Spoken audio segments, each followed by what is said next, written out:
Welcome back to WION World is One. You're watching Speed News with me, Vidur Kathuria. Let's get started. The Iranian and US delegations wrapped up their new round of nuclear talks in Geneva, Switzerland, after what officials called significant progress in the negotiation. The meeting marked the third round of indirect nuclear talks between Iran and the US under the mediation of Oman. Iran's delegation was headed by Iranian Foreign Minister Abbas Araghchi, while US Presidential Special Envoy Steve Witkoff and President Donald Trump's son-in-law Jared Kushner represented the US in the negotiations. The first and second round of talks were held earlier this month in Muscat and Geneva, respectively.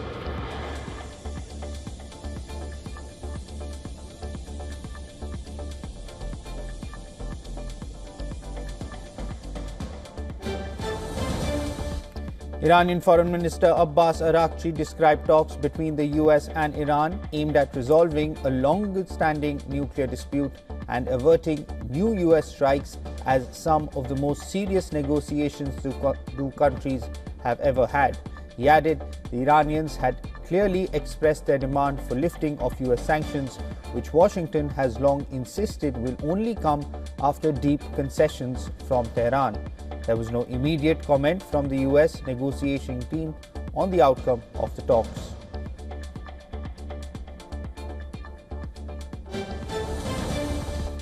A major fire which broke out at an industrial complex in Iran's southern city of Abadan has been extinguished. The incident took place at a plastic raw materials factory. Footage recorded near the industrial complex showed a huge plume of thick smoke rising into the sky as flames burned at the site. No casualties were reported and emergency crews were searching and securing the site.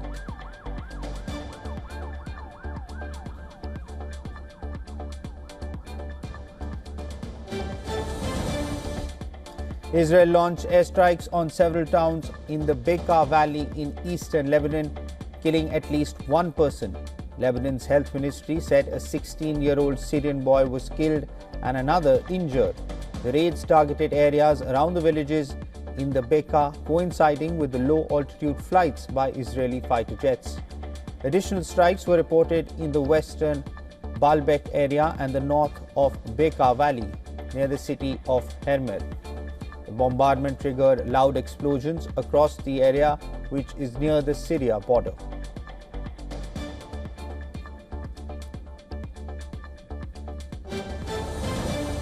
Pakistan has bombed Afghanistan's major cities Kabul and Kandahar hours after Afghan forces attacked its border troops. Both sides reported dozens of soldiers have been killed. Pakistan's Defense Minister Khwaja Asif has declared an open war following the border clashes. Meanwhile, Taliban claimed to have captured 19 border posts and killed 55 Pakistani troops. The Afghan Taliban said it had launched the large-scale operation in response to Islamabad's strikes earlier this week, which it claimed had killed at least 18 people.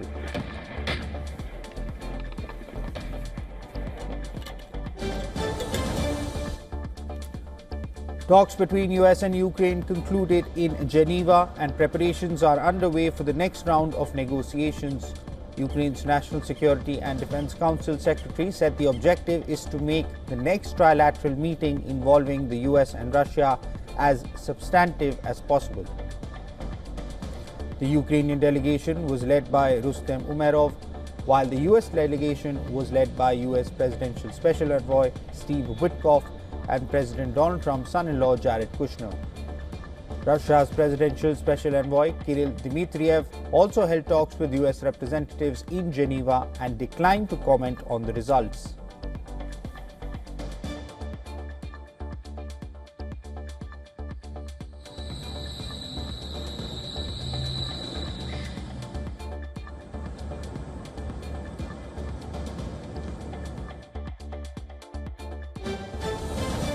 The United States has shown willingness to cooperate with Havana in probing a shootout between Cuba's Coast Guard and a US speedboat that left 4 passengers dead. According to reports, a US official says at least 2 of those involved were American citizens. one who was killed and another who was injured. The third person was reportedly in the US on a K-1 visa. Cuba said it intercepted a US-registered speedboat off its coast and accused those on board of planning what it called an infiltration with terrorist aims. According to Cuba's Interior Ministry, border guards opened fire after alleging that people aboard the Florida-registered vessel shot first.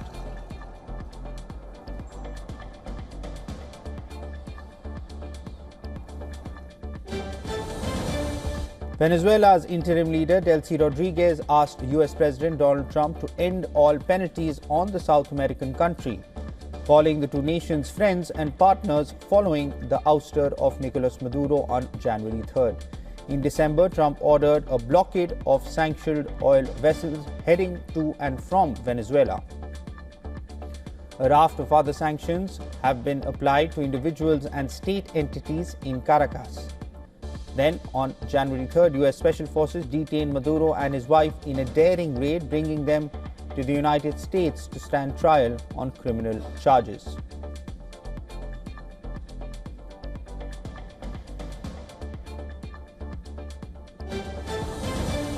The USS Gerald Ford, the biggest US aircraft carrier, left port near the Greek island of Crete, bound for shores near Haifa in northern Israel, where it is expected to arrive today. The US has also sent around a dozen F-22 fighter jets to Israel, the first time Washington has deployed combat aircraft to the country for potential wartime operations.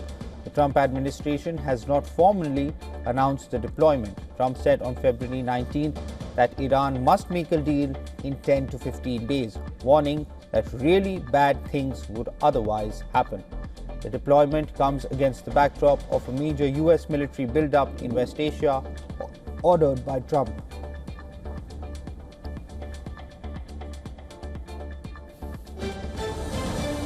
Canadian Prime Minister Mark Carney is making his first trip to India this week in his latest effort to diversify trade away from the United States and restore relations with the world's fourth largest economy. Carney was set to arrive in Mumbai on Friday after his plane left Ottawa. He will also visit Australia and Japan next week.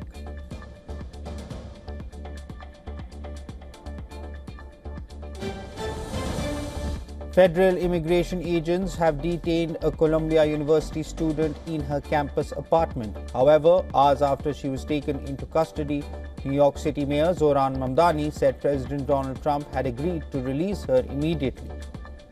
The agreement followed an unrelated meeting between the mayor and president. Attorneys for the student said ICE agents had entered her campus apartment under the guise of searching for a missing person.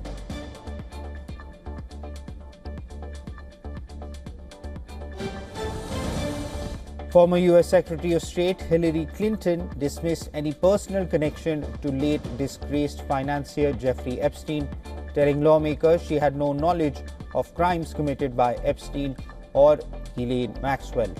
Her testimony will be followed by her husband Bill Clinton, who is scheduled to testify today.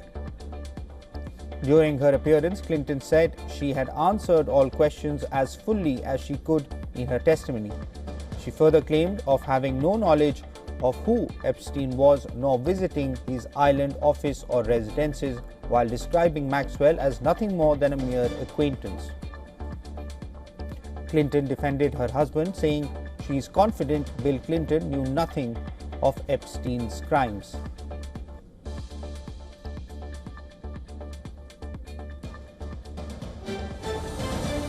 Anthropic says it will not grant the Pentagon unrestricted access to its technology despite mounting pressure from the US Department of Defense.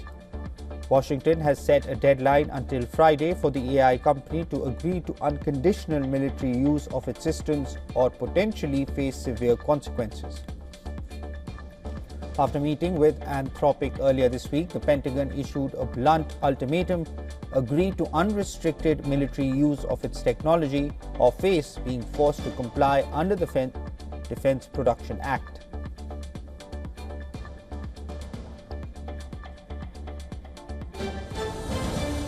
Japanese Prime Minister Sanae Takaichi is pushing to revise the imperial house law to maintain the male-only line of succession.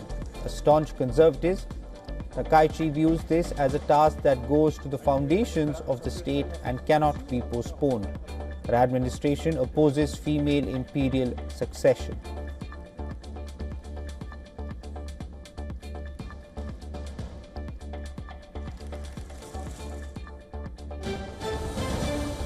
A nearly blind refugee from Myanmar missing since his release from a Buffalo jail into US Border Patrol custody has been found dead on a downtown street. Police officers in the upstate New York City located the body of Nurul Amin Shah Alam. Mourners gathered in Buffalo town for Shah Alam's funeral. He had been missing since February 19th when US Border Patrol agents dropped him off at a place miles from his home following his release from a county jail, where he had spent much of the last year awaiting trial on criminal charges that resulted in a misdemeanor plea deal.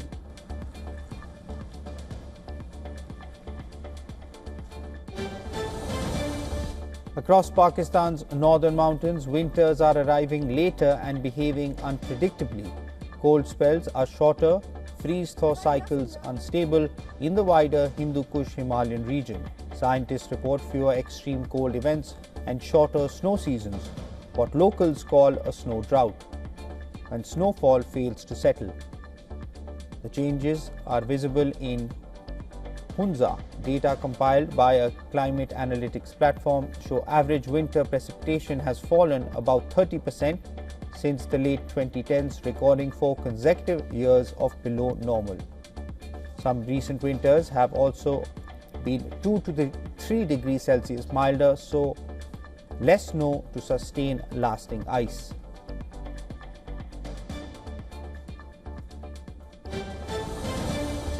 Berlin is basking in the sun again after a long grey winter. People were out taking advantage of the first warm days of the season.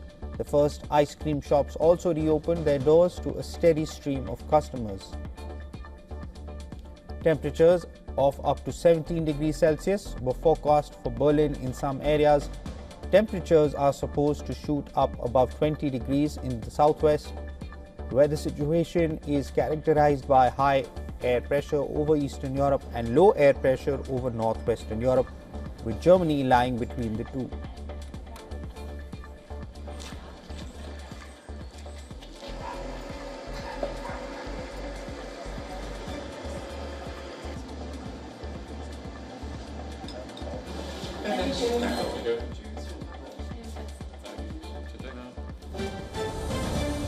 A mud volcano erupted in Colombia's San Juan de Urabá, shooting flames and smoke high into the sky after flammable gases ignited. No injuries were reported, but livestock were killed, vegetation caught fire, and nearby roads were damaged by cracks and debris.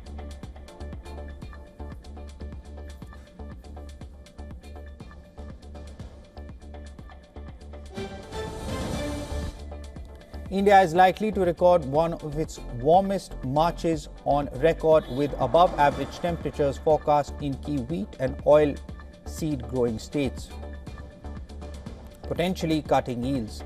India, the world's second largest wheat producer and biggest importer of edible oils, is continuing on bumper 2026 crops to export surplus wheat and cut costly imports of palm, soy and sunflower oils.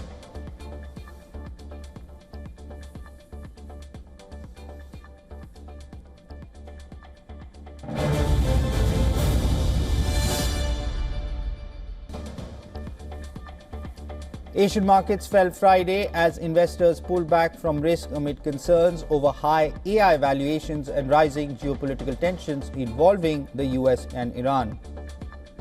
Japanese stocks tracked Wall Street lower despite strong earnings from Nvidia, as investors appeared unimpressed by results that failed to justify lofty valuations. US futures also slipped, with S&P 500 and Nasdaq contracts down in Asian trade. Safe haven assets gained ground. The yen and US treasuries rose while gold held firm after a recent 2-day rally.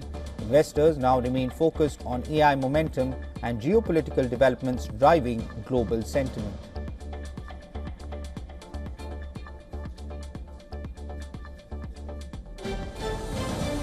Oil prices edged lower on Friday and were set for weekly losses after the United States and Iran agreed to extend nuclear negotiations, easing fears of immediate supply disruptions.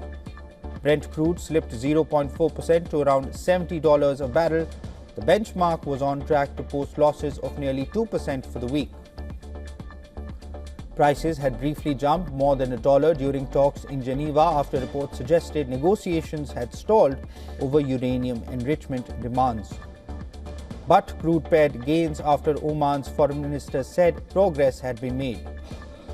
The talks aimed at resolving the long-running dispute between Washington and Tehran are set to continue next week in Vienna, reducing near-term concerns of military escalation in the region. Markets are now watching closely as the deadline set by US President Donald Trump approaches in early March.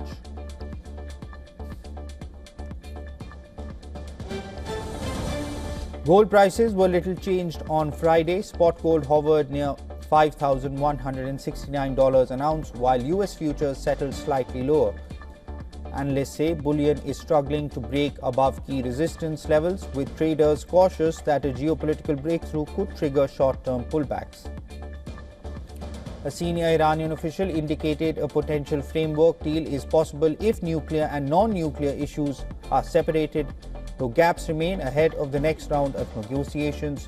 Gold, seen as a safe haven during uncertainty, continues to draw support from geopolitical risks and expectations of 2 Fed rate cut bets. Meanwhile, US tariff concerns and steady labor market data added to the cautious tone. In other metals, silver, platinum and palladium all declined on the day.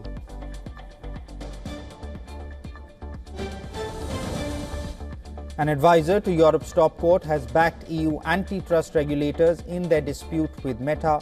The opinion relates to Meta's challenge against EU requests for information into separate investigations. The cases focused on data demands linked to Facebook Marketplace and the company's handling of Facebook user data. Advocate General Athanasios Rantos said the General Court did not make a legal error in assessing the need for requested information. He also said there were adequate safeguards in place for how the data would be provided to the Commission.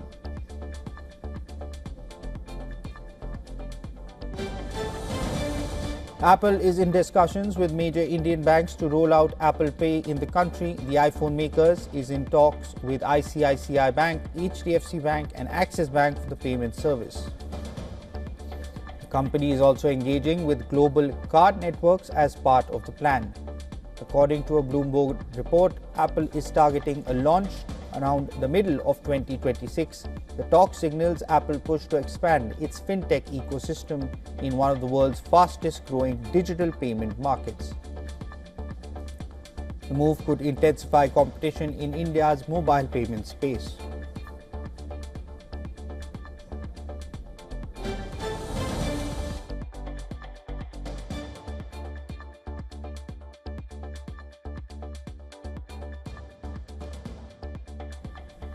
Meta has signed a multi-billion-dollar agreement to rent AI chips from Google to build new artificial intelligence models.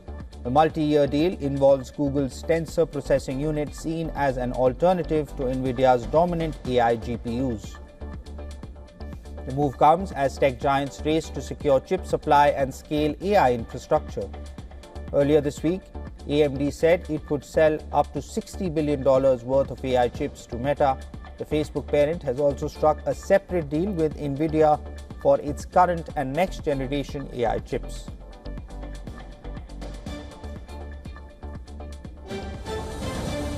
Defending champions India kept their hopes of reaching the T20 World Cup semi-finals alive with a 72-run victory over Zimbabwe in Chennai. The win means India's match against the West Indies on Sunday is now effectively a quarter-final. Asked to bat first, India posted 256 for 4, the second highest total in T20 World Cup history. Opener Abhishek Sharma top scored with 55 of 30 balls. All-rounder Hardik Pandya struck a 23-ball half-century, while Tilak Verma added an unbeaten 44 of just 16 balls. Zimbabwe's chase never seriously threatened. Opener Bennett carried his bat for a defined 97, not out from 59 balls, but he received little support from the rest of the Zimbabwe batting lineup. Zimbabwe finished on 184 for 6.